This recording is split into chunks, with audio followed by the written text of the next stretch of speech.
exciting fantasy podcast. My name is Charles, and with me today, as always, is my lifelong friend and co-host, Dylan. I'm ready to talk some fantasy with my friend Charles. I am ready to talk some fantasy with my friend as well, Dylan, and not just any fantasy today, Oh, because today we are returning to a very unlikely series, a series I did not think we were going to return to, if I'm being honest, but here we are. And you know what? We've got a lot to say, so should be a lot of fun. I'm of course referring to the A Court of Thorns and Roses series by Sarah J. Maas. And we are here today. We talked about book one, A Court of Thorns and Roses, and that was a lot of fun. We had a lot to say, a lot of back and forth. And it was well received. I guess people were interested in this. It's obviously no surprise, this is a hugely popular, massive, successful book series, and so the response was there, and we thought, hey, let's just keep it going. Let's read book two and see what that's all about. And that is, of course, why we're here today to discuss A Court of Mist and Fury.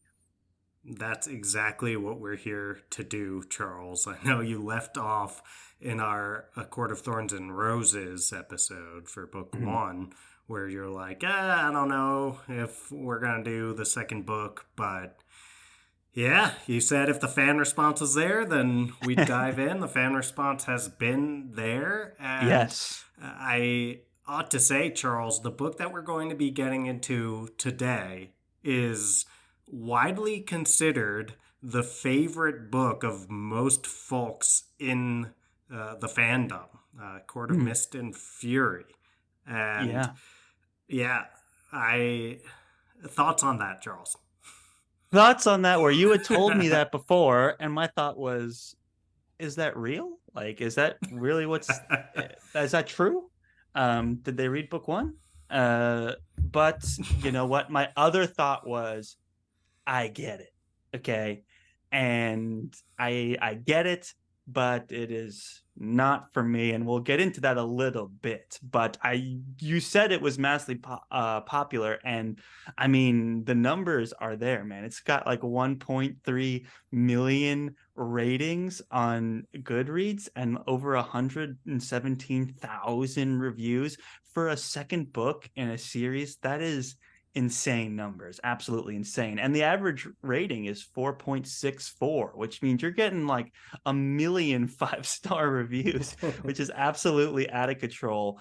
And yeah, it's just goes to show that like Sarah J. Maas's series is like an absolute juggernaut, and it's easy to see why. And again, I think the theme for me for this episode is I get it, because it's kind of interesting to read a book where you just know it's not for you. You just know you're not the target audience for the kind of story. And it kind of allows you to read it in a different way. I'm like, normally I would never kind of pick this book up on my own. I'm picking it up purely for academic reasons, of course. Of course, this steamy Academic. romance novel I'm reading just for academic reasons, just to kind of see like what's all the hubbub about, because there is a lot of hubbub, as you mentioned, and I get it. I get Who says hubbub? I don't know if I've heard anyone say I know. hubbub I'm in like, that's probably like. the most unsexy thing to say about in the context of like a romance book. It's like, what's all the hubbub about? The hubbub.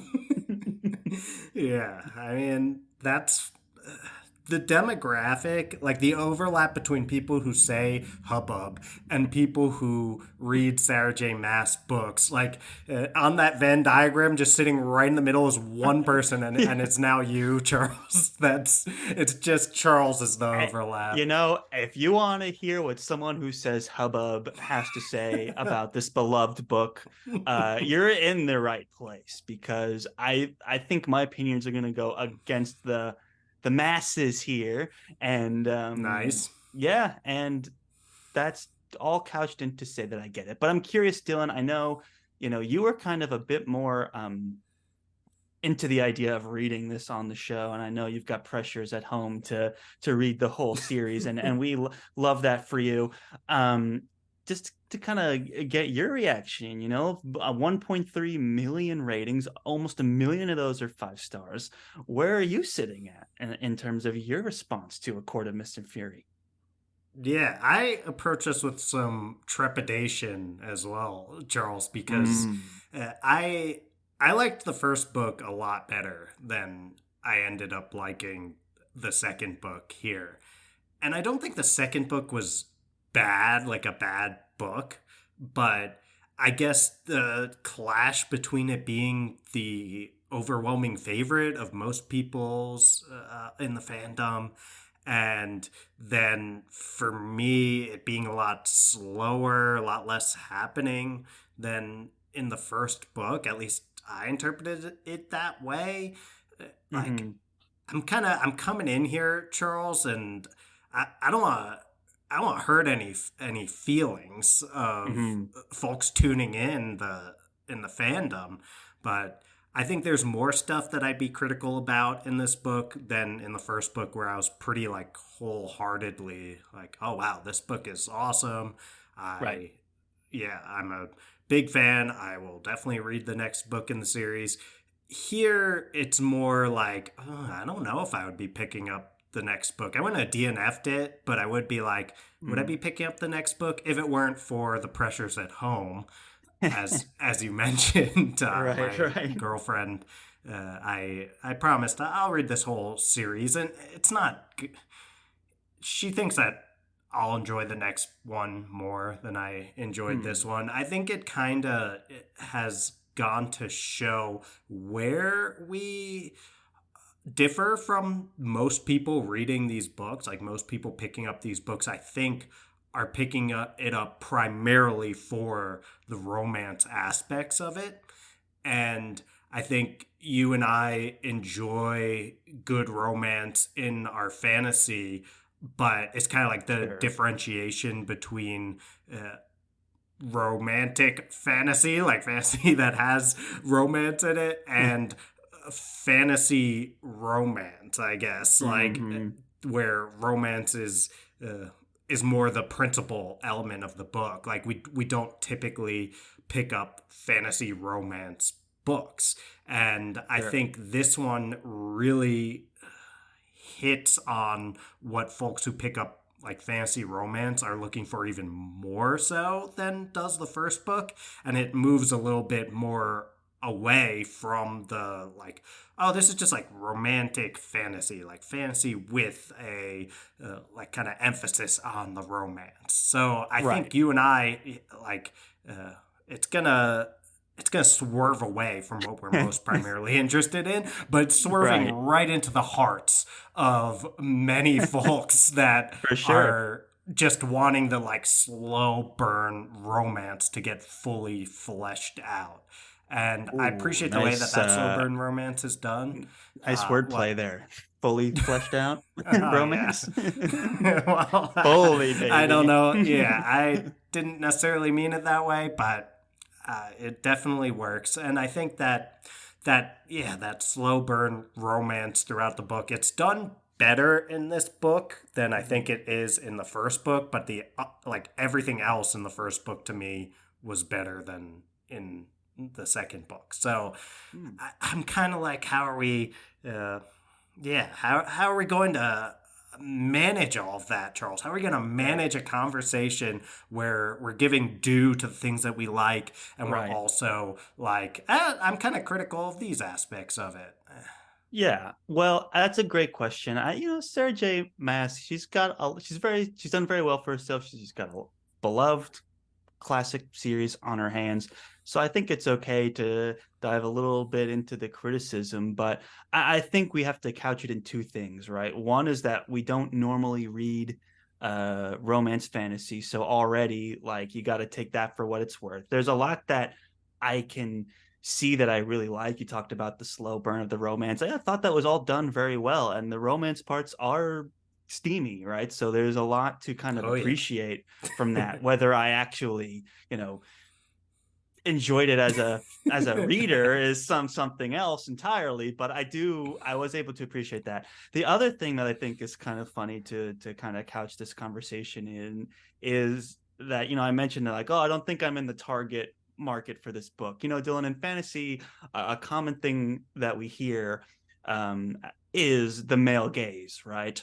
Right. And what's interesting to me is that if there was a female gaze, and I think there is, because I think this book is kind of proof of it. And we love that for this book, right? And so when we talk about not being in the demo too, it's that lens of like, this is a very interesting, like, what is romantic um, to like a to this female character versus what is romantic to me are very different. So like being able to read from her perspective was interesting, right? And the things that she finds like intimate and romantic are different from what I would. So it's very interesting to read it from that perspective too. So I think we have a kind of a unique take to go about this book, and I think you kind of have to start with the departures from the first book, right? And one of the big things you had talked about was the pacing. And I think when you look at the criticism of the book in general, like, it's a very common criticism. It's significantly longer than the first book. I think you jump Right. from like 400 pages to 600 pages.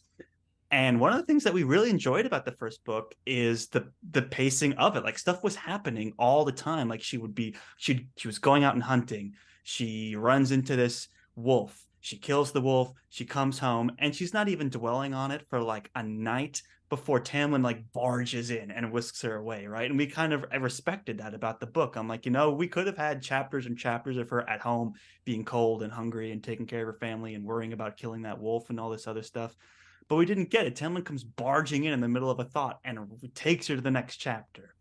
And in this book, we definitely dwell on a lot more stuff. And we're Yeah. definitely like, things are happening, and we're like, why do we even care about like what's happening right now? Like, who is this person? Like, why are we in this court now? Why are we stealing a thing from another thing and combining the things? I'm like, oh, so what, man? Like, isn't this, you can tell it's a romance is bubbling throughout the whole book, so that's going on, but the action that kind of supports it, like the stuff that's happening while their romance is budding, is just not there for this one for me. And it was just way too long. I think if you took the 600 pages and made it 400 pages, well, now you may have something at that Right. point. Yeah. Yeah, before we dive in, I guess I should give my spoiler warning here because I feel it coming, the That's a good spoilers. point. We have not Right. we have not done the spoiler Right. warning yet. I very Yeah. easily could have just gone into spoilers. Like, I did not feel barred from talking about spoilers. So Luckily, you have no idea what happened in this book. Is That's clear because you were like, yes. "Oh, why are we stealing the thing from the thing?" And like, so I was like, "Okay, That well, is Charles true. doesn't My know enough retention of about." this book was Yeah. very low. Charles doesn't know enough about what happened in this book to spoil anything anyway, but I do. So, if you haven't yet read A Court of Mist and Fury, Book 2 of the A Court of Thorns and Roses series, then now is a good time to turn this down in your headphones because we're going to have a no holds barred conversation about the first two books, primarily the second book. And yeah, we haven't read beyond this book, so you don't have to worry if you haven't yet read the third book, fourth, and so on. But yes, Charles, let's get into the how the thing was stolen from the court and the thing was I I don't know if I have to get yeah, into that part.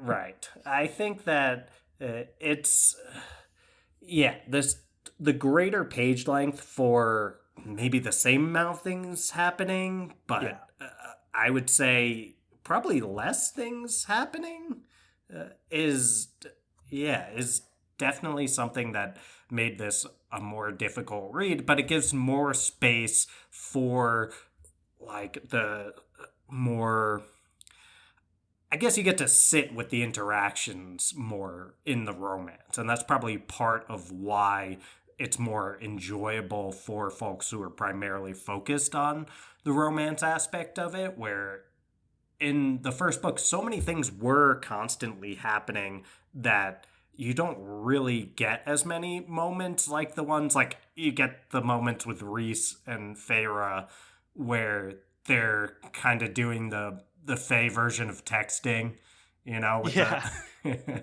like the Yeah. paper and disappearing and all that. So it's like we're sitting there having those kind of conversations in a way where I I think we really didn't get as much of that with Tamlin. Right. Hmm. Like it was like things were always happening, and the romance had to serve the plot more often. Not entirely. Yeah. Like I still think the plot serves the romance a decent amount in Right. the And the first book. plot Like was it's got literally emphasis on like she romance. has to fall in love with you, dude. That's like Right. part of the spell. So and That's a then good but yeah, point. to your point though, yeah, it seemed a bit more it wasn't as baked. We didn't get those moments where they're sharing meals amongst friends and going on adventures and texting late at night and all these other things that she was able to do with Rhysand. So that is a good point. I think that does service the relationship, and that's probably why this book is particularly popular. Is that the hook that Sarah J. Maas is able to put us on this, like, when is that moment where they're gonna get together? And she waits, boy, like pretty much the very end of this book for us to get there. And the like release of those moments is almost like, for a lot of people, probably worth the whole experience, right? And what makes it a favorite book. So it's a bit of a trade-off there. I don't know if it worked for me. And I get that she's trying to expand, like she's trying to introduce politics. We're getting the queens and the high lords, and all of these other things are starting to happen that are going to play greater parts in future books. I'm sure we're starting to see the larger world of Prithian and all of that. So I guess all of that's Prithia, whatever. All that stuff has to Not this happen. issue again. Oh yeah, we totally did that in the first episode. You don't I don't know. remember. Yeah. We I remember it definitely now. I like it's funny because I'm going through the exact same workflow it's in my brain. Prithian. Pretty in. Thank you. So yeah, we're getting some of that now too. Whereas the first book was a contained story, the second book is now the middle of a borderline epic series now. I mean, there's like 5 books in this thing at least.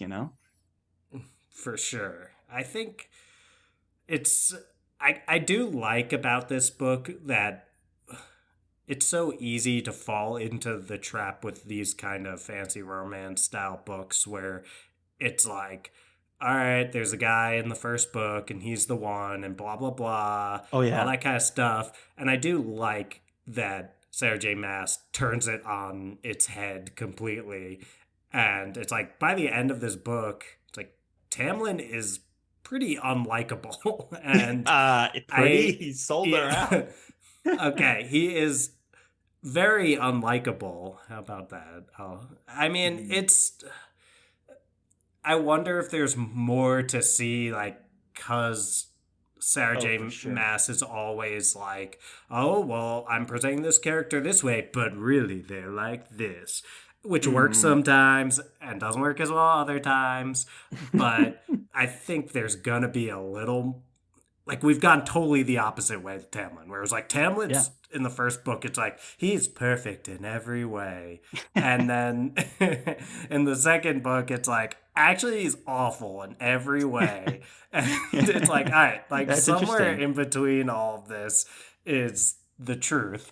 And we kind of get the opposite with Reese, where it's like in the first book, Reese, I don't know, like Feyre's reactions to him are very much like he's the worst in every way. Like even the first moment that she sees him in the first book, it's like I just got this awful feeling about this guy, and Right. I really need to get away. Like he's bad, and For then sure.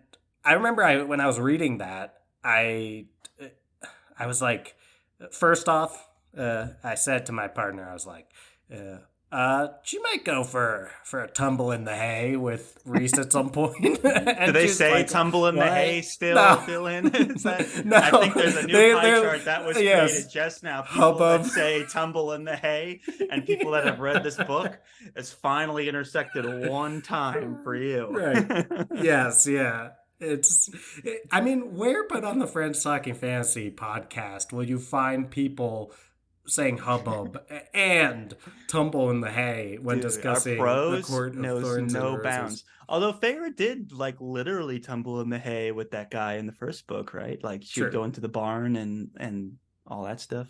Yeah. That's true. But they didn't And actually I say those words because she's not like got this, boomer jargon in her brain. She writes yes, very modern and fresh and eloquently and has just dialed into this perfect like not like adult, like not young adult. What do they call it? It's not young new adult adult. fantasy. New adult. Listen, she like she created the whole genre. I don't know how she did it, but and one of the ways she didn't do it was by saying tumble in the hay or hubbub. She She found a definitely way to stayed clear of those. But I will say she has a few. I do want to go back to the Reese and versus yeah. We Tamlin should probably stuff, of talk about course. But Tamlin and I, yeah. Go ahead. yeah, I also though, while we're mentioning that she doesn't say tumble in the hay, I Mhm. do want to talk about a few Sarah J. Oh, Mass like idiosyncrasies like that she has in her hit me with writing. them if Like you a few got them. words that okay. First of all, she says all the time like that someone made a vulgar gesture. Did you notice this? Oh Like yeah, people are always yeah. making a vulgar gesture at Hmm. each other and I don't know what that is. Like, are they It's giving the middle flipping people finger? off. Yeah, Are they? yeah. Yeah, but why doesn't she say that? I Because mean, who knows? Maybe there's a Printhian version. I don't know. then they Or should say maybe she's that. doing like sexual things, like good thing this is audio only, but I Oh think God, Charles. I know I just made I'm a vulgar glad this is gesture. audio only. Everyone but me just But benefited that's from the that's audio only format of this. But I don't but know. I that's a mean, vulgar gesture. Maybe that's what that they was were a doing. very vulgar gesture. I'll say Yeah. that, Charles. Yeah. but Right? But uh, that's what I was saying. Like that's yeah, what they but what could does be. it? Why doesn't she just say what the thing that the person did is? Like, why I didn't mean, she it's a say good like she gave question, bro. him the middle Everyone's finger or she did whatever the hell that was that you just did, Charles?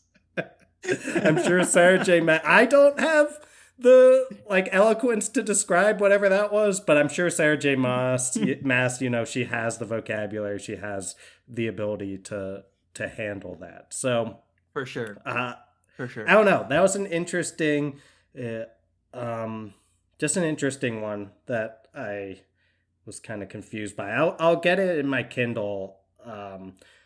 Let me Yeah, find. search the word vulgar in the book and Yeah, see what. that's what I did it at some point, and it was like the phrase "vulgar gesture" appeared like it was a wacky amount. It appeared like 20 something times.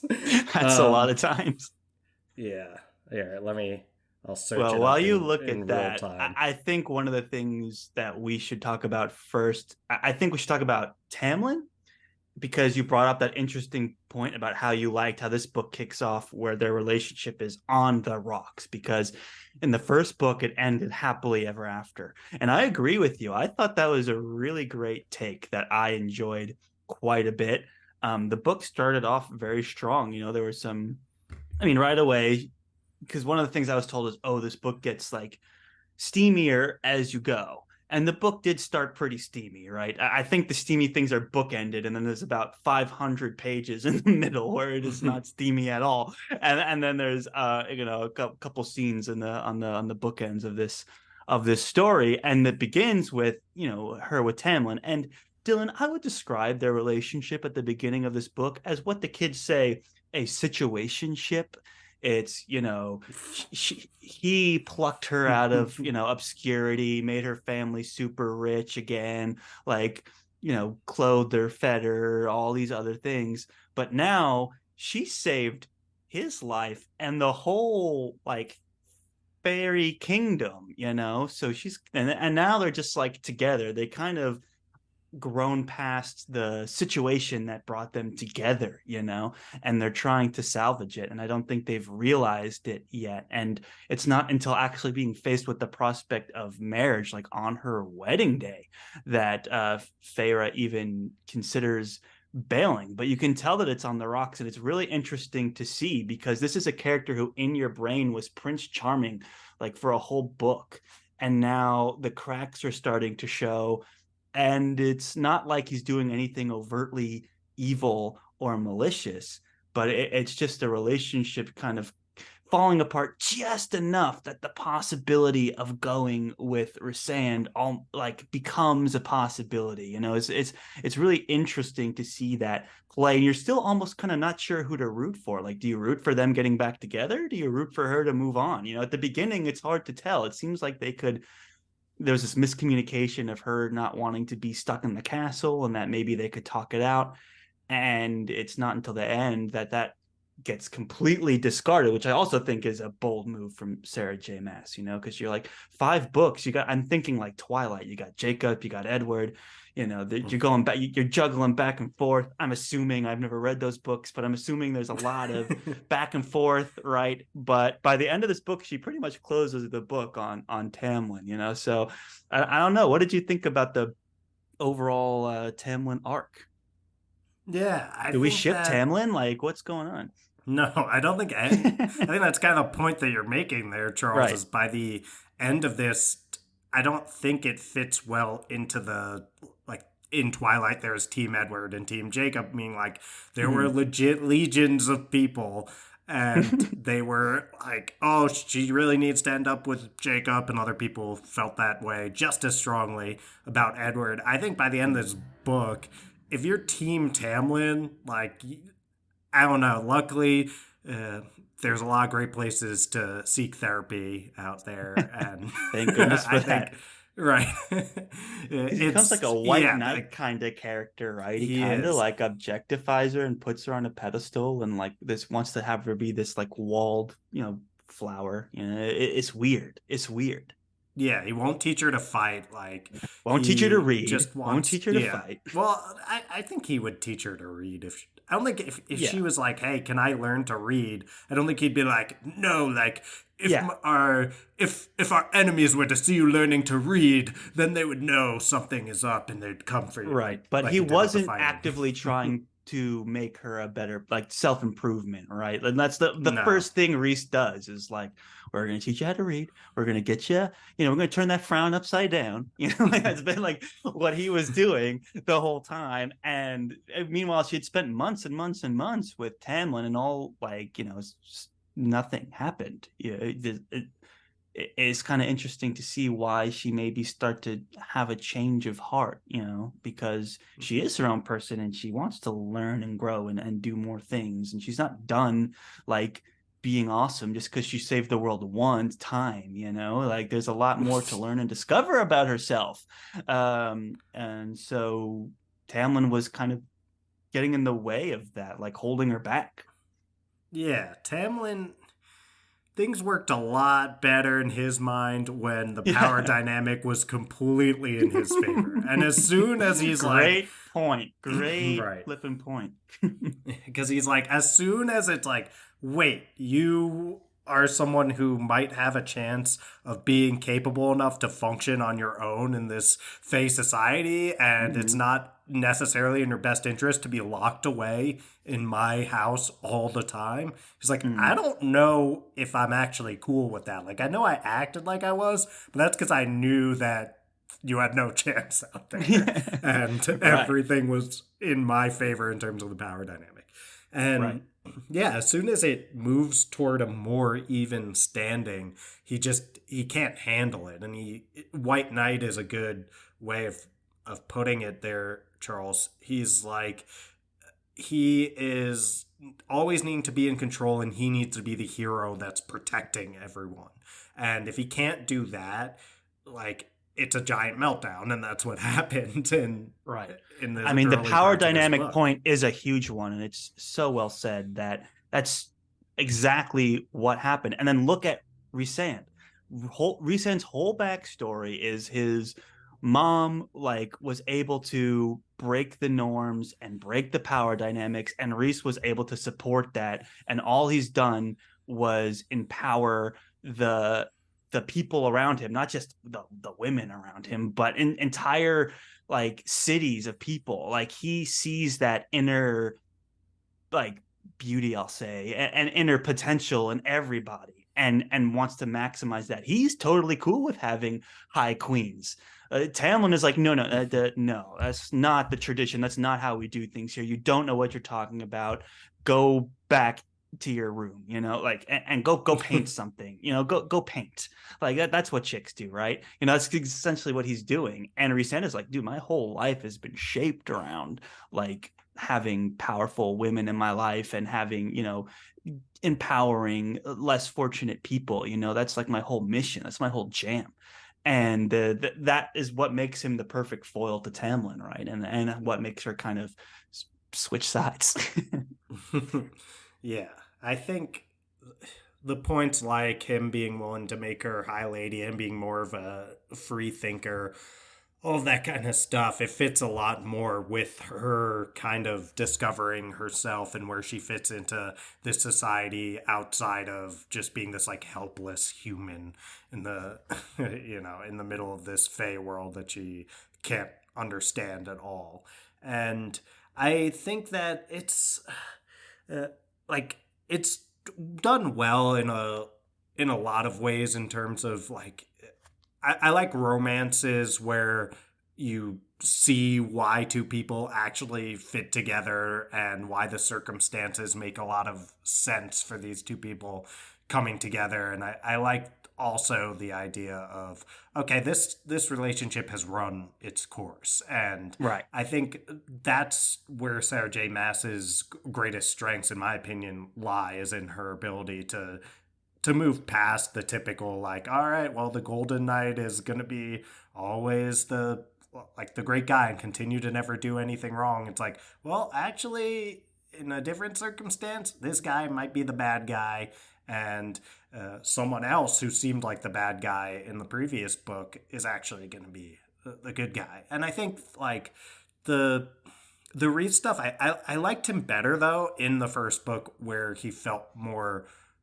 I mean, I didn't like him better as a person. Like, I wasn't like, Right. wow, Right. he was a much kinder soul. Like, no, he was like a worse person, This or not abuser is person, really a cool. worse, yeah, a worse fae, yeah, Mm-hmm. a worse male, as they say. There was like, oh, like, because they don't have really a word like for calling someone a like a man, because that would make them human. But anyway, Right. Rhysand, he's a worse male in the first book, and he's got this sort of dark, brooding, mysterious guy who sometimes does good things, sometimes does bad thing going for him. And I was like, oh, I'm intrigued by this character in the first book.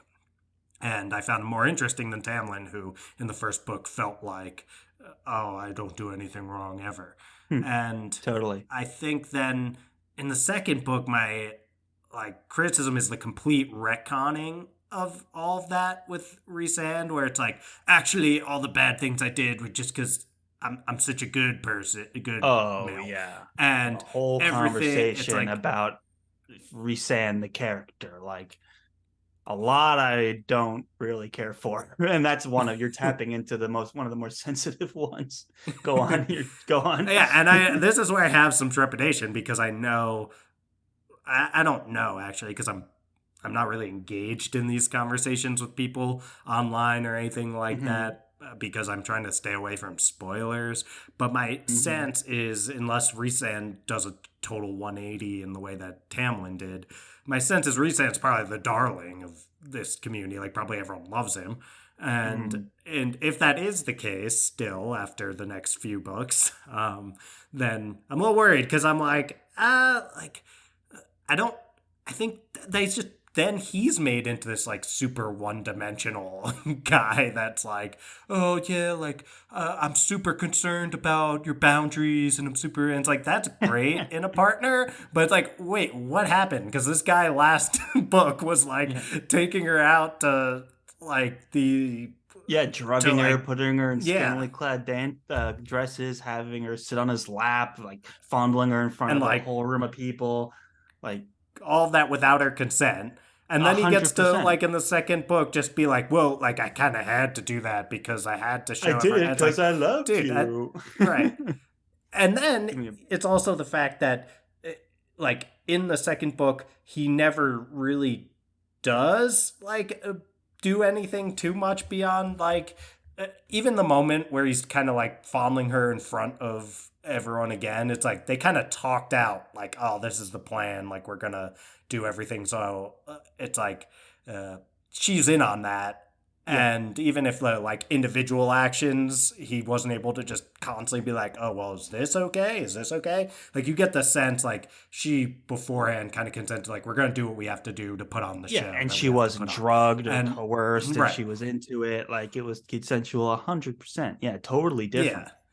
And it's like I think that it's yeah, it's like the fact that he never does anything to like push her boundaries again in any way in the second book just makes it like, oh wait, is this like a different character than in the first book? It's not like, oh well, he's a BSer and he was totally like trying to explain away bad things he did, and it turns out that he actually does continually do bad things and then tries to Yeah, justify them, which like makes him again like a worse person, like a worse male, but it makes him a more interesting character, you know, a as a hundred love percent. interest, where he could be like, oh wow, this guy's actually pretty toxic too in his own way. And then maybe in the third book we move on to someone else. But instead it's just like, oh well, let's explain away everything that happened bad in the first book. And then from then on he's the perfect guy.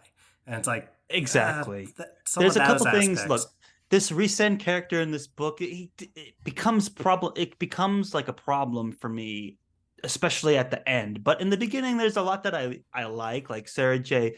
Maas was very calculated in the way that one Resend makes a great foil for Tamlin, and kind of some of those ways we discussed about how he sees the potential in her, is willing to build her up, genuinely, you know, cares about supporting her and all, and believing that she could be a high lady, so there's all of that going on.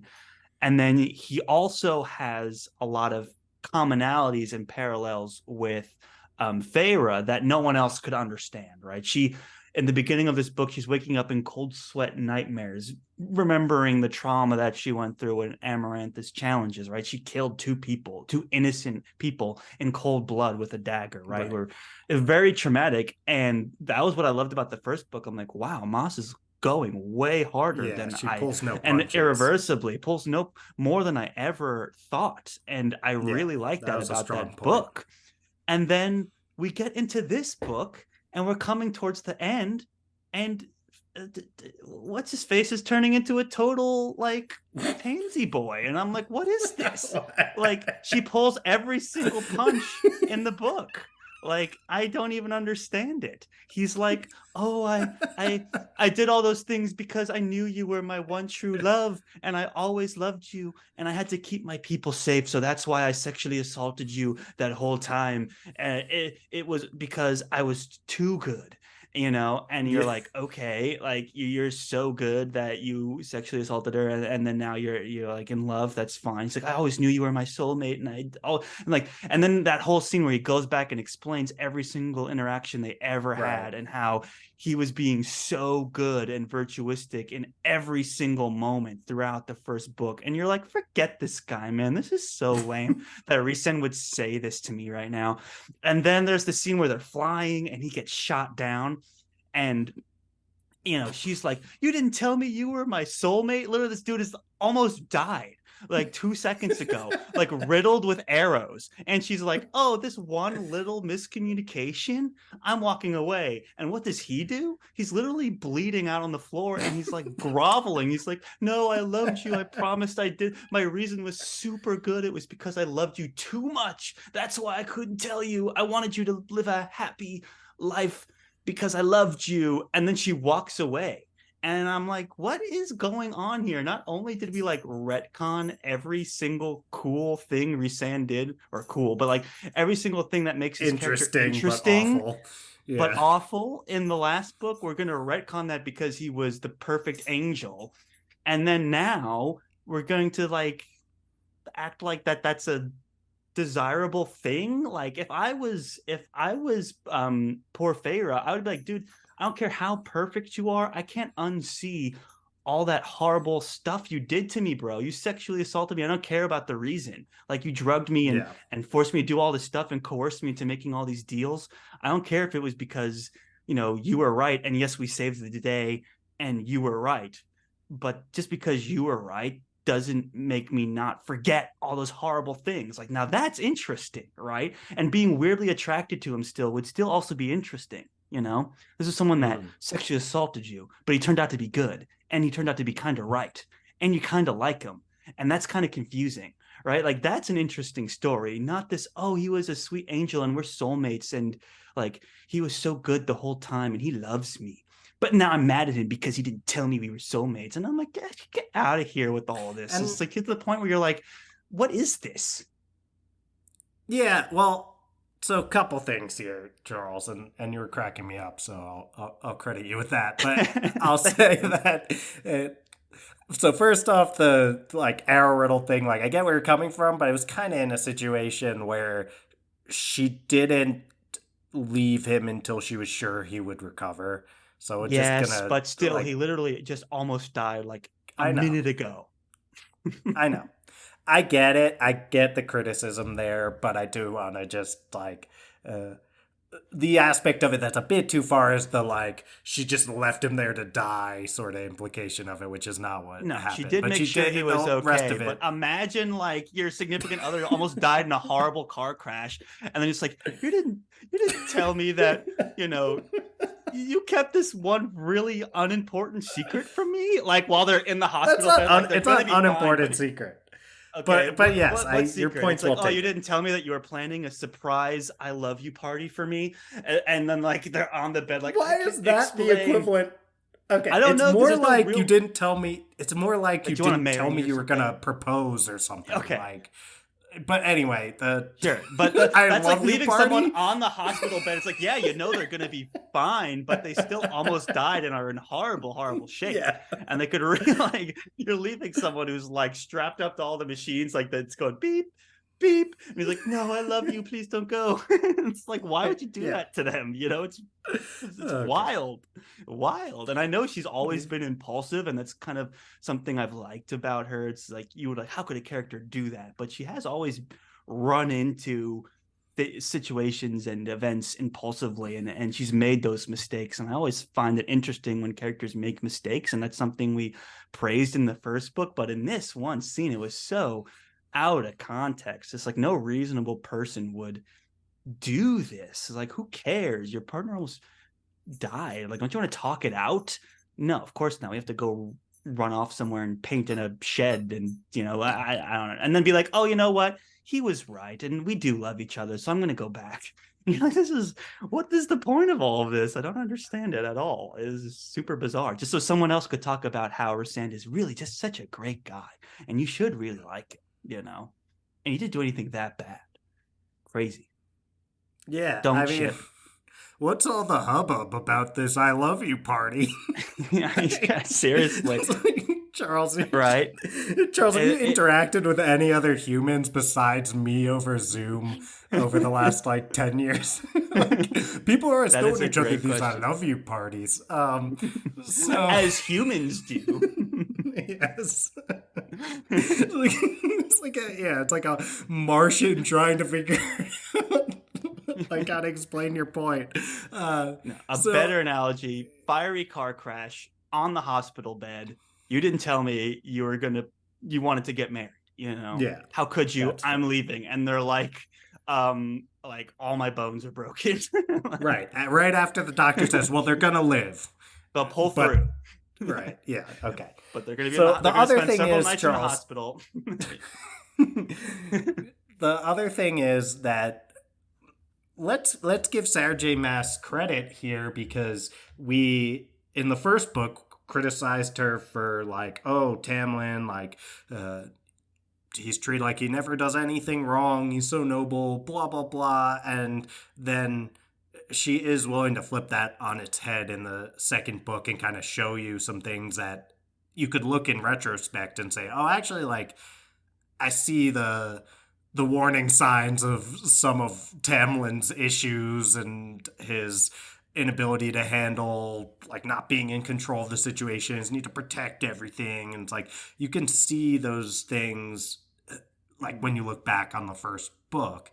but Right. we're critical, like, oh, he doesn't do anything wrong. So it's possible that in future books, Sarah J. Maas will be like, actually, Feyre, like, thought on some of this, and like, the relationship continued to develop with Reese, and she saw like the bad things that he did for what they are, and all these people like I don't want to say the word gaslighting because I feel just like this super overused buzzword, Right. but Right. all the people who like were coming to her and being like, "Oh yeah, like you should love Reese. Reese is a great guy." It's like maybe she does see like I kind of feel like I was like persuaded of some of these things and overlooked these other things. So it's possible that this is all intentional from Sarah J. Maas in the same way that she Oh, sure. uh, I mean, dude, she's has got done like this previously. three or four other books. How could this end Yeah. with this is her soulmate and she doesn't have sex with anyone else the whole four more books? It's just her and her sand over and over and over. It's like, no, it's not what the story we're reading.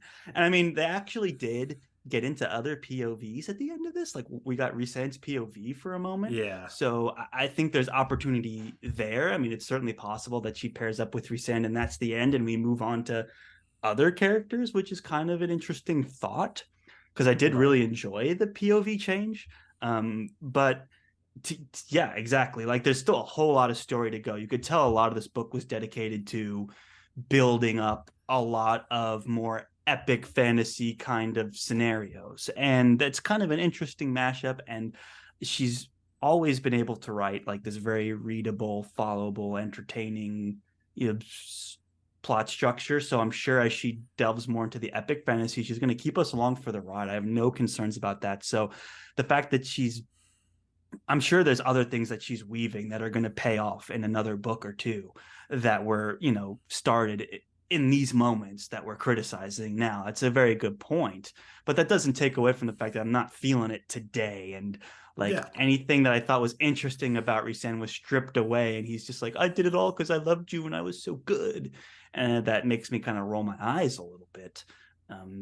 But it did get us to a very steamy ending, and I think the last thing we need to kind of make sure we cover in detail is the end, because I have a feeling that a lot of the reasons people walk away saying this is the best book in this series is those last, what could have been 50, 100 pages, where like they get together and then everything goes down. They run Yeah. into all the queens, and then they run into all the baddies, and it's betrayal from Tamlin. Like there's a lot of really, we get a Rhysand POV, and then the huge reveal at the end that Feyre was made Lady of the Night Court. Like, whoa, like all that happened. And it was like, man, when Sarah J. Maas has something exciting to say, her writing takes off and is really Oh very yeah. good. It's like, where was this for the past 400 pages? Like, why weren't we getting this so much earlier? Like, this is actually entertaining and good. And yeah, we had to deal with a lot of stuff where there wasn't a lot of interesting things going on, and we just had to kind of sit through it. So, what were your takes on the ending? Let's talk about the end. Well, yeah, there's this moment where it's like she basically finds out she got sold out by Tamlin, and then like Mm-hmm. Tamlin and Lucian are right there, and I'm like, that's a moment where I was like, oh yeah, like here we go, because it's like Yes. all you gotta respect Sarah J. Maas's restraint of like once she leaves the, once she leaves the Spring Court. Uh, Tamlin's just a non like he's off screen the Yep. entire book until the end. And we see Lucian and whatever, but it's like Mm-hmm. once Tamlin's there and he has to see her in all that leather and now All that she's leather, dude. That's the right biggest like blow to the ego slap in the of face. all. Yeah, exactly. It's like the leather pants. Really? And it's like, oh, Tamlin's there. And I feel like Sarah J. Maas did a great job of building toward that without punching you in the face, like beating you over the head with the like, and Definitely. like Tamlin, I haven't seen Tamlin in forever. Like, Yeah, don't it's forget like about more in the Tamlin. back, right? It's like, and then Tamlin shows up and you're like, oh crap, like she has not interacted with Tamlin once since all of No. that. And all of this stuff that's happened, Tamlin has no idea what's been going on. And he's just seeing her for the first time, and she's completely changed. And she's in love with another guy, and not just another random guy, like his mortal enemy. And I think that moment's really cool. And then, like, her sisters are there, and they're being. I have some opinions on the whole, like, what happened to her sisters I won't get into, but Like, oh it's no, they're like, immortal now. Boo I hoo. know.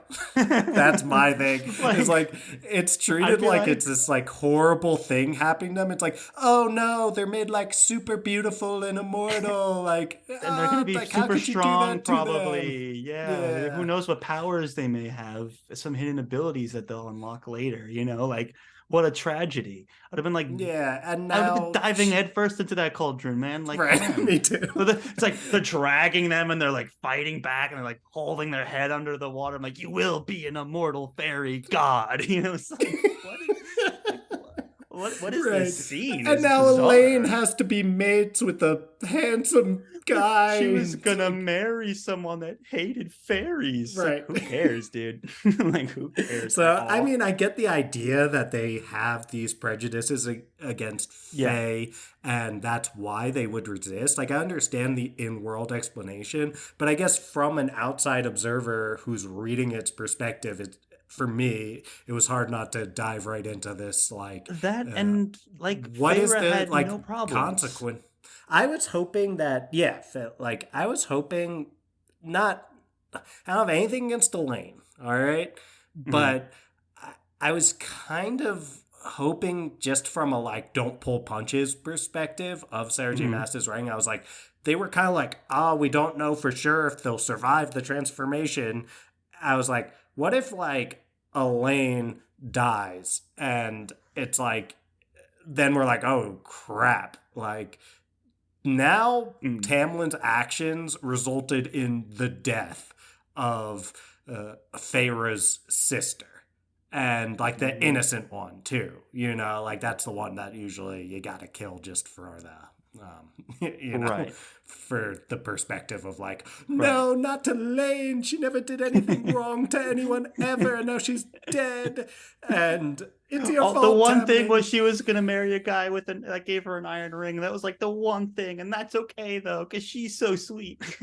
It's Yeah. like the amount of times I get reminded of that stupid iron ring. It's like that matters to anybody. Like, okay, we don't know who this guy is. Like, he seems like a nobody. Like, who cares?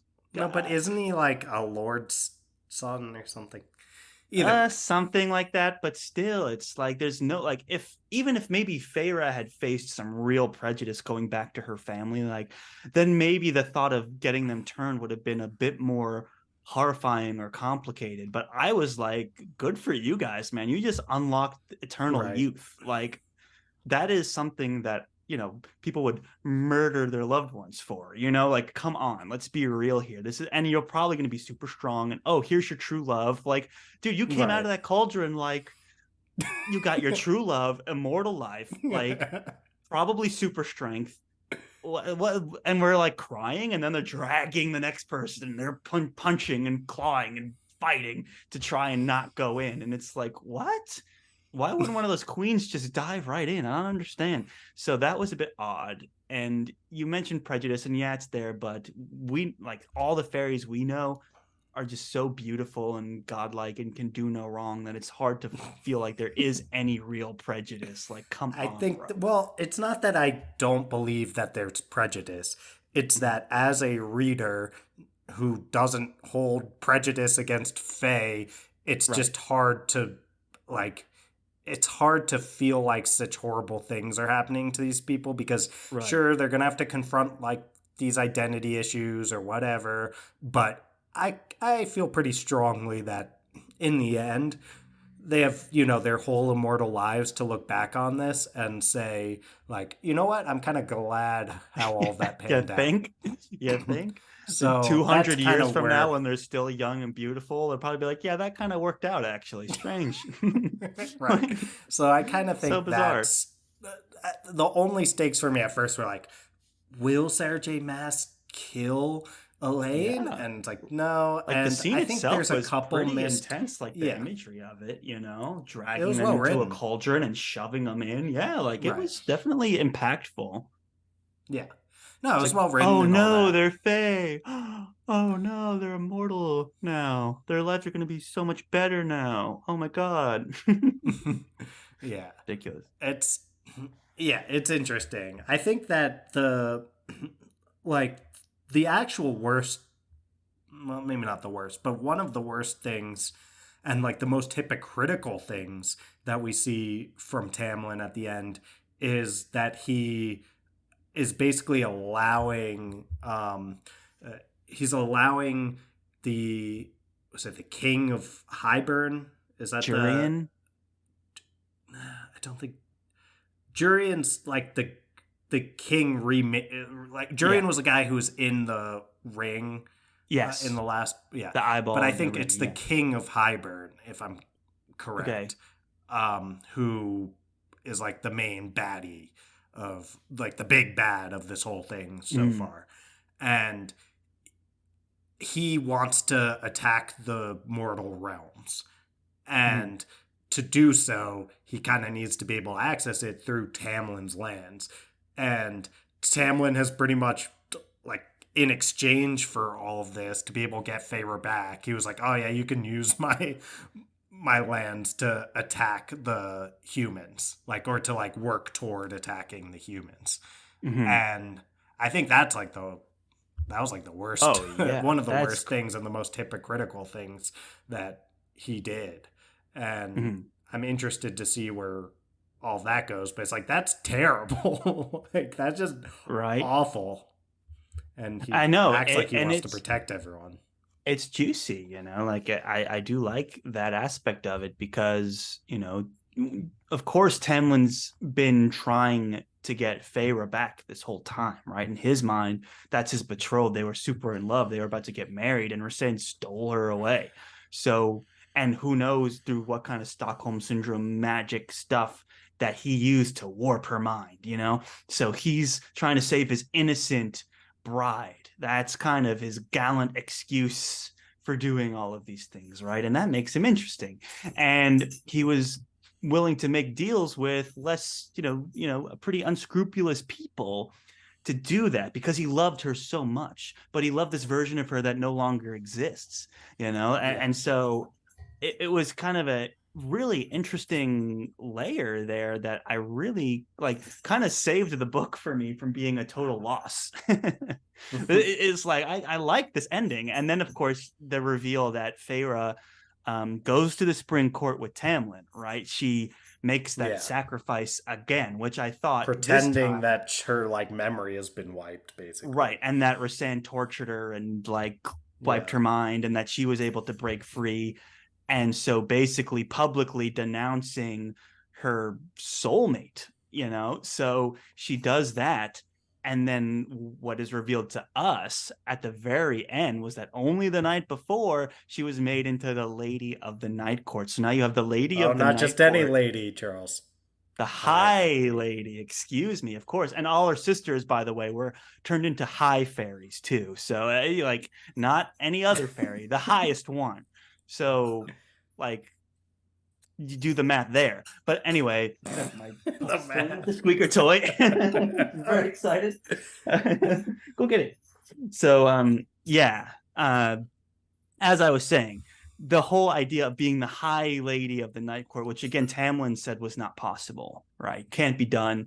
It breaks too many traditions and norms. You don't understand. You're just a girl. Go back and paint, right? Here, she actually Hmm. achieved it, but on the enemy side, and now she's supposed to be in a relationship, a loving relationship with Tamlin, while also being this kind of enemy. And to me, all of that came together really strong and really well. And I was like, this is actually really good. I just wish we got here Right. faster. Like I would have DNF'd this book if it wasn't for the show way, way before, and or DNF, yeah, DNF, way, way before the one where I don't finish, where I give up on it, Yes, because I do was not bored. finish. Yeah, and I was not interested.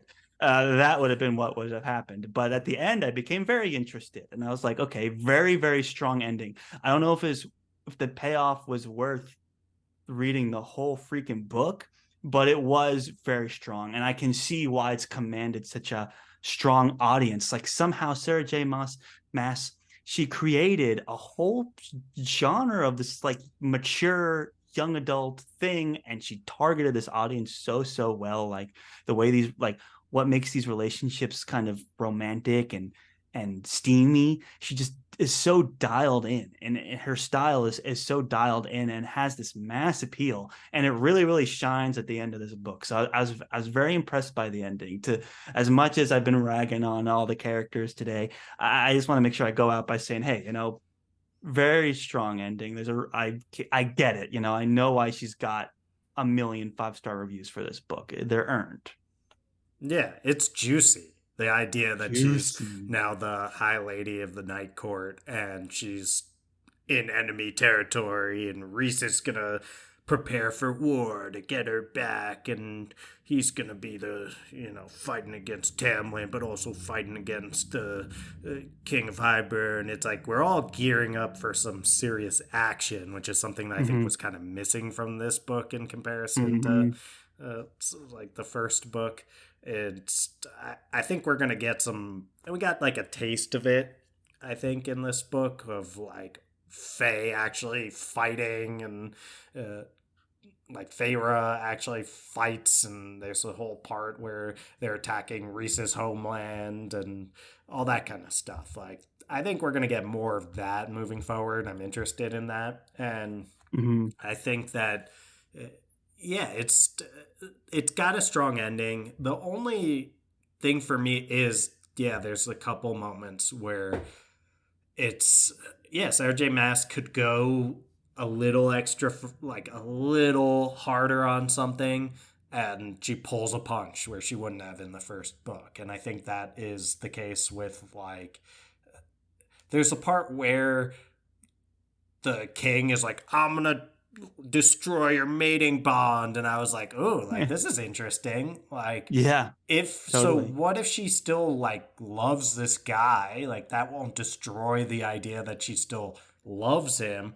But whatever the like it's hard to the you can't really describe whatever this, it's ineffable, the ineffable nature of the mating bond when that's gone, but she still has these feelings for this guy. Like what changes, and are they still going to end up together, or blah blah blah. I was like, oh, what happens if he snaps that mating bond?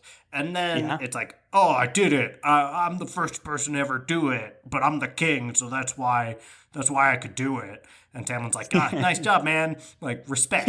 And then it's like, then it turns out she's like, oh, like he thought he did that, but actually all he did was like snap the bargain that I have to visit him once a month, which Yeah. obviously I'm going to be doing. Like, obviously I would be visiting him much more often than once a month if, once I get out of this whole spring court situation. So it's kind of like it ends up kind of toothless in the end, where it's like, okay, like he snapped something that doesn't matter, but everyone acted like it was a really big deal, and it doesn't really create any ramifications that are worth diving into. Where at the end of the previous book, it's like, oh, she could have phoned it in and been like, oh, actually, she didn't have to kill those Fae, or they got resurrected, or whatever. It's like, but Sarah J. Maas doesn't pull punches there, and she's like, no, actually, Feyre's traumatized from killing those Fae, and that actually happened. And I'm like, oh, nice, good for you, Sarah J. Maas. So we got some of these moments where I'm like, oh, like you can do it, Sarah J. Maas. Like you've done it before. Yeah. I know you can. Like, Agreed. and you Agreed. can make things more interesting if you do. But it just isn't the story that she's interested in telling, I guess. Yeah, and it's like, look, at the end of the day, this is a romance fantasy, and the priority will always be on the romance. So there's just going to be certain things that just we have to stew in their relationship to get that big payoff at the end. We've got to have some conflict over true love. We have to be like, oh, I've always loved you. That's all part of this romance kind of vibes. And like I think we're just trying to turn this into a grimdark novel. Like we're just trying to If take Joe it and Abercrombie wrote this. exactly. I think we're just trying to take it and make it like a modern fantasy, the a la, these epic fantasies or these grimdark fantasies or something like that. And that's not what it is. It's a romance fantasy.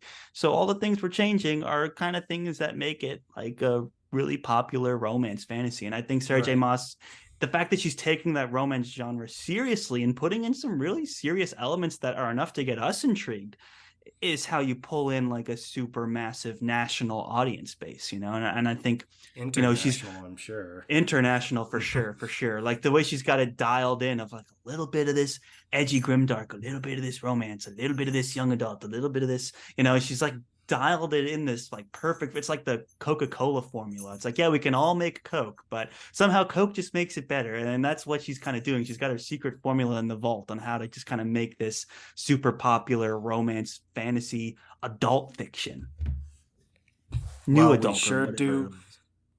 We sure do love Coca-Cola here on the Friends Talking Fantasy podcast. You sure? That delicious and refreshing Coca-Cola. And now Right. Coke Zero has no sugar, but all that same great Coca-Cola taste. Ain't that right, Charles? There's That nothing I sure like is more right. than kicking back with a Coke Zero and reading my favorite fantasy novels. That's my favorite drink too, Dylan. And I know at any occasion, I choose Coca-Cola. Yeah, and you can easily access the Coca Cola creations page on the Coca Cola website, and you can learn Mm-hmm. all about the limited edition Coca Cola Ultimate, uh, Whoa. where you can taste the plus XP with their latest collab with League of Legends. League of Legends. Wow, that's a fantastic collab. Just thinking of it makes me thirsty. Hell yeah, and there's nothing that'll quench that thirst better than any of the numerous drinks available from the Coca Cola brand. It just goes to show you with a brand as trusted and loved and timeless as Coca-Cola, there really is a drink for everyone. I feel like You say it so well, Charles. I We feel are like I have to not say brought to you something by. bad about Coca-Cola to prove that we're not. We're just Although I this don't think we need to whole prove that we're episode. not sponsored by Coca-Cola. I think people can tell that we're not. But I still feel obliged. It's Yeah. basically poison. Don't drink it, is what I would say. Leading cause of obesity in children, is sugary drinks like Coca-Cola. So just don't drink it, man. I mean, I do enjoy a Coke Zero, though. I can't lie. Um, Bring it but back, Charles. but regular Coke is practically poison, in my opinion. I won't drink it, but unless it's a very special occasion. But Coke Zero, oh yeah, anytime. Am I out of control that I actually like Dr. Pepper more than Coca Cola? Um, I wouldn't say out of control. Dr. Pepper's good. I get it. I like it. Again, it's kind of like this book. I get it. You can like Dr. Pepper. It's got the 27 flavors or whatever. But you can't beat the OG Coca-Cola. You just cannot do it. But I As respect long it. as you're not a Pepsi person, we can all. Oh Because the gosh, thing no. Are about you Pepsi kidding is it me? just tastes like worse Coke, while Dr. Well, Pepper they has front its load it own with the unique. sweetness. That's the issue, right? They're like, Hmm, you taste sweet, but the aftertaste is not as good. It's trash. hmm. We Ain't would that the never truth? drink that drink on the Friends Talking Fantasy podcast. This is a Coca-Cola house. Yeah. Well, and wouldn't it be awesome if we were sponsored by Coca Cola? We'd make That would be money. That insane. would be, I mean, we could totally shill Coca Cola. We're happy to shill Oh, yeah, I know I whatever called it sort of poison water, soda. but Yeah. I would sell it no problem for the right amount of cash. Yeah. To Coke, sugar's not If you bad for think you. What are you Charles's talking about? principles, yeah, will It's like stop him 200 from grams of shilling sugar in for one Coca can, Cola. dude. That's fine. It's an energy booster, bro. Like, But come on. you know what has 200 grams of sugar? Uh, Oh, I don't know this book. I'm just trying to bring it back. So, this book has a bit okay, more I substance to it. then It's Coca Cola. yeah, it's more like a Coke Zero. That doesn't sound like a rave review of a book is No, to and it say it's doesn't, like does it? Coke Zero. What about one of those like bubbly waters that have the juice in them, um, where they're like have a little bit of juice, but they're mostly sparkling water and they're sugar What, free. like That's kind of what this is LaCroix? like. LaCroix doesn't have juice in it though. There's some like I think is it Spindrift that has like fruit juice in it as well as being Sparkling flavored. ice? Maybe. I don't know that brand. I'm not familiar. But Yeah. we have gone off Well, the we're rails, happy dude. to. Yeah. Well, okay. Can I say a thing? Say a thing. Only if it's about the book. I It don't is even about the remember the book. name. I Can didn't I get just to say I've say it never because once known the name of this book? I've had to look at my notes every single time. Even when I was reading it, I was like, I have no idea what this book is called. A something of something and something. I get confused. A Court of Mist and Fury. If it's about a Court of Mist and Fury, then I would love to hear it. okay. Another thing that Sarah J. Maas does all the time is have characters purr.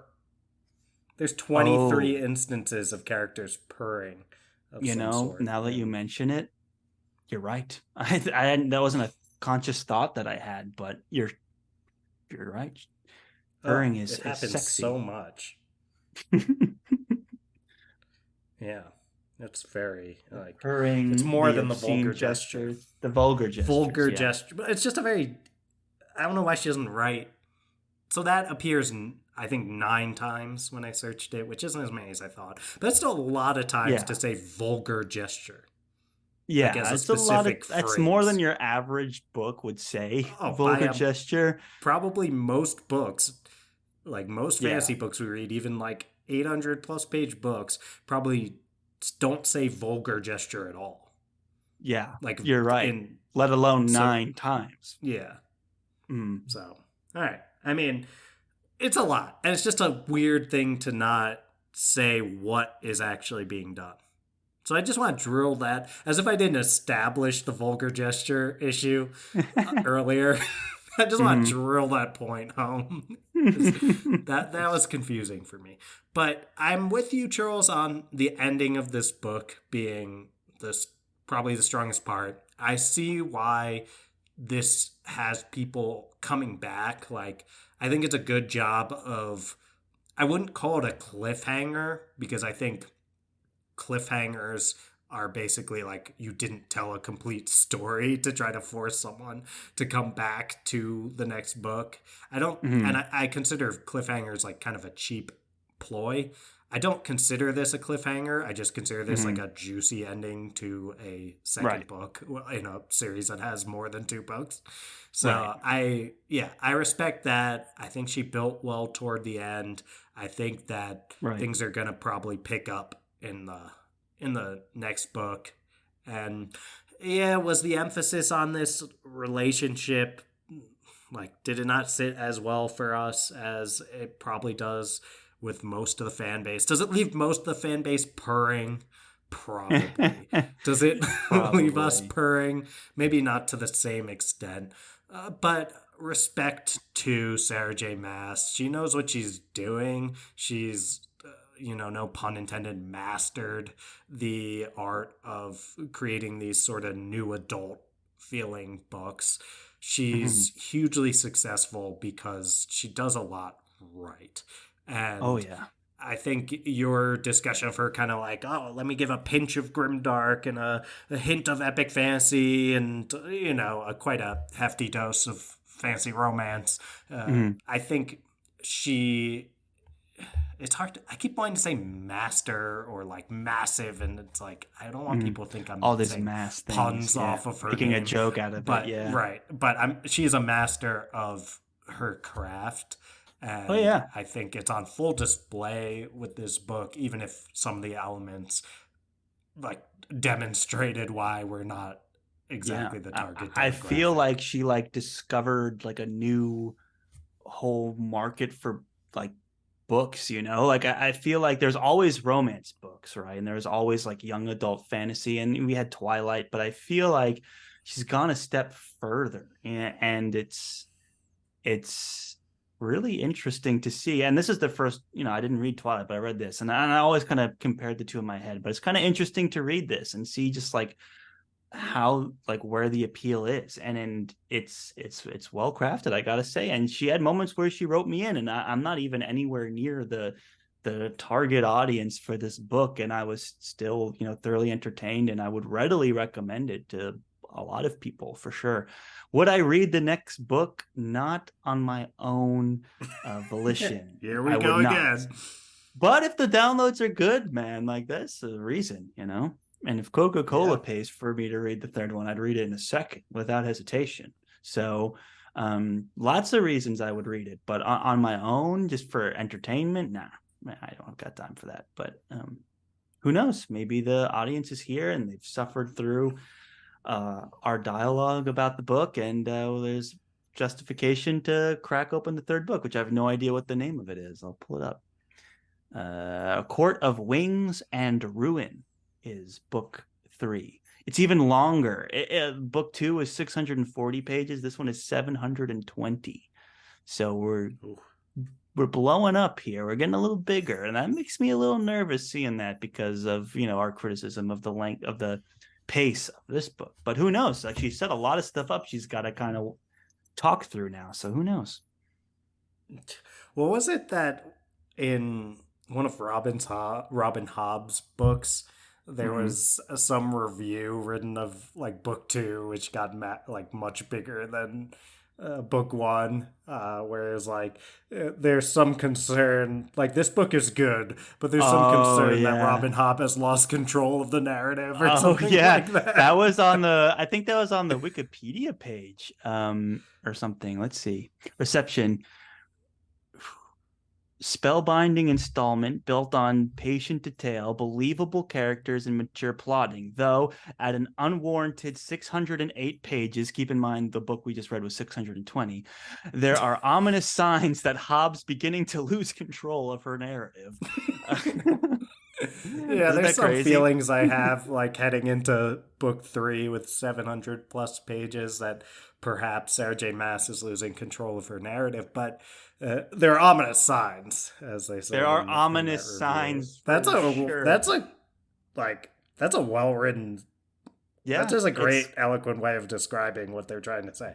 But very fair, I very fair. feel I feel some of that with book 3. I will be reading book 3. I hope the downloads are high enough on this episode where you end up reading book 3 with me, Charles. And Well, yes, but if you we'll go off see. and read them on your own, it would be funny to still have a spoiler discussion, and you can tell me what happens, because I'll be like, "Oh, interesting." I'm But not because gonna have it's a not like you're gonna spoiler read it and we're discussion not with you gonna now. talk about it on the show. Like, come on. So you're gonna talk We'll about it. figure it out. We'll figure Yeah, it we'll out. figure it But out. I think we'll that, see. yeah. Also, my girlfriend is saying I have to watch Twilight with her. Oh, So Twilight watch either, party. yeah, either you should also watch Twilight, since you're very I'll like, watch the movies. That's fine. yeah, okay, because that's a lot less commitment than like reading a book. All right, Yeah, well and I then you like should watch. movies, and that was a Do you not like formative. books?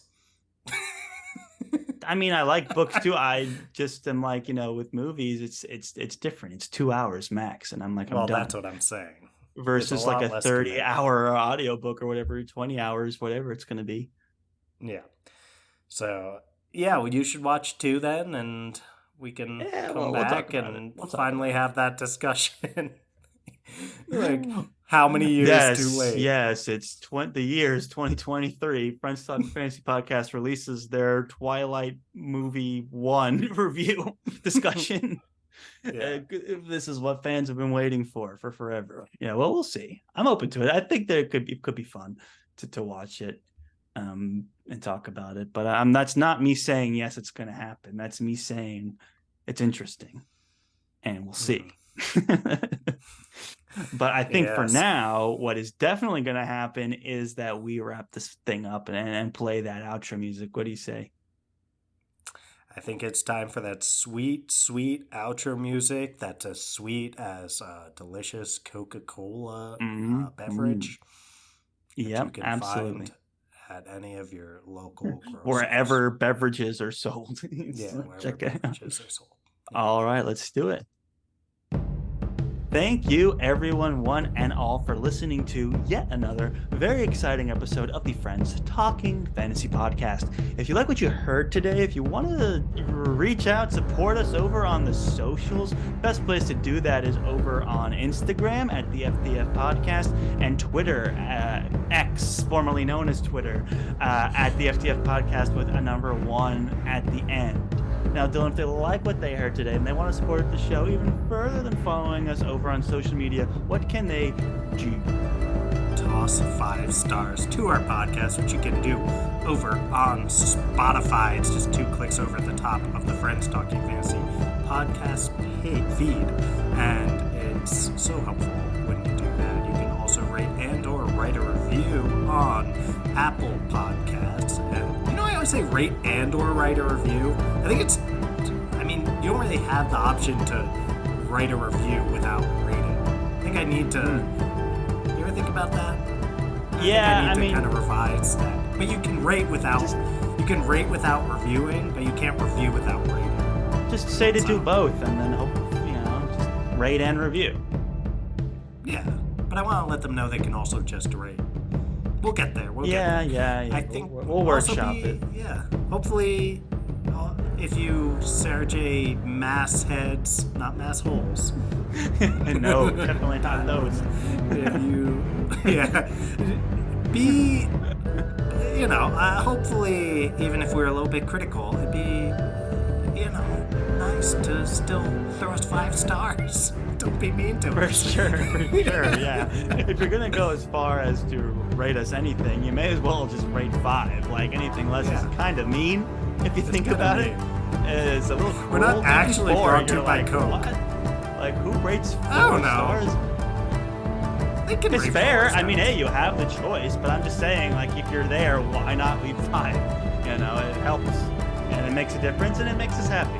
I guess they're just trying to let people know that they don't think we're worthy of 5. I don't know.